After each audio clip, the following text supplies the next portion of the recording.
Salam dari timur Indonesia, khususnya kota Ambon. Saat ini kami berada di satu areal tugu Santo Franciscus Xaverus. Dalam areal ini selain ada tugu patung Santo Franciscus Xaverus, juga terdapat relief perjalanan Santo Franciscus di Maluku, termasuk kota Ambon. Tugu ini terletak di negeri Hatiwe Besar, kota Ambon.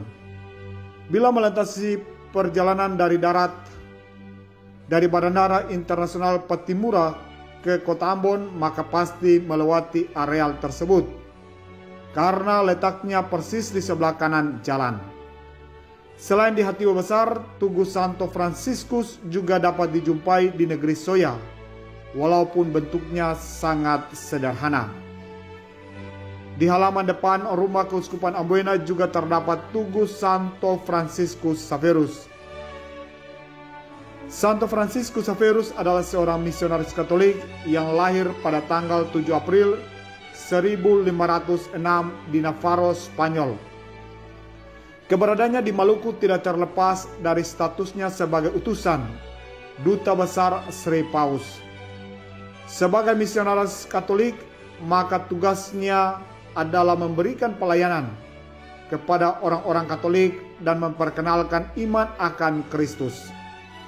Santo Franciscus sempat singgah di India sebelum tiba di Malaka. Dari Malaka, Santo Franciscus ke Maluku, yakni pada tanggal 14 Februari tahun 1546 mendarat di kampung Hatiwe Jazirah Lehitu yang sekarang kita kenal dengan Hatiwe Besar. Dari Hatiwe Jazirah Lehitu, Santo Franciscus mengunjungi orang-orang Portugis yang beragama Katolik di wilayah pertahanan seperti Hukunalo, yang sekarang kita sebut dengan Roma III, Hunut, tetapi juga di kampung-kampung lain.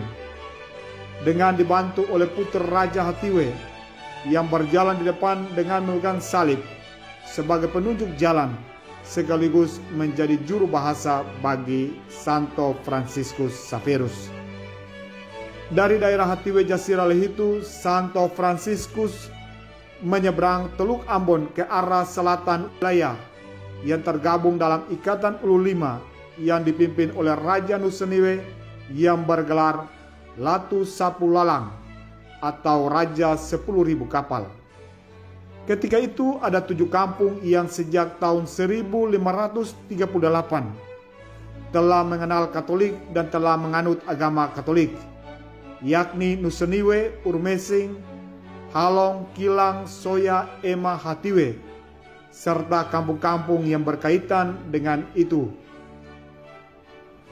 Pada tahun 1534 telah terjadi pembaptisan di Maluku Utara, yaitu di daerah Mamuya, yang dilakukan oleh Pastor Simon Vaz of M atas usaha dari salah satu saudagar Portugis, Gonçalo Veloso. Karena itu maka tak dapat diherankan bahwa di kota Ambon ketika Santo Franciscus Xaverus tiba, sudah ada orang yang menganut agama Katolik. Selama berada di Ambon, Santo Franciscus Xaverus melakukan kunjungan pelayanan kepada yang sakit, mendoakan mereka, memberikan perhatian, memberikan pengajaran Katolik, serta membaptis anak-anak dan mereka yang belum sempat dibaptis. Kepada orang-orang Portugis, Santo Franciscus menyadarkan mereka dengan pewartanya supaya pikiran mereka tidak boleh syarat dengan pelbagai kekayaan dan kenikmatan-kenikmatan duniawi. Selanjutnya, pada bulan Juni hingga Juli tahun 1546, dari Ambon, Santo Franciscus Xaverus ke wilayah Maluku Utara, yaitu wilayah Ternate, Tidore, dan Jailolo. Dalam perjalanan ke sana ia sempat singgah di Buru dan Seram. Dan ada keajaiban yang terjadi di pantai Tamilo, Pulau Seram, yaitu salib yang senantiasa dibawanya dan diperkenalkan kepada mereka-mereka yang belum mengenal Kristus jatuh di laut. Ketika Santo Franciscus Xaverus tiba di pantai Tamilo, ia terkejut melihat seekor kepiting yang sementara menjepit salib di tepi pantai. Hal-hal yang menakjubkan seiring dengan perjalanan misionaris dari Santo Franciscus Xavierus kerap terjadi, dan hal ini disaksikan oleh orang-orang yang dijumpainya. Santo Franciscus Xavierus di Maluku dan Maluku Utara kurang lebih selama 1 tahun lebih. Saat di Ternate, Santo Franciscus Xavierus menulis syukur kepada Allah.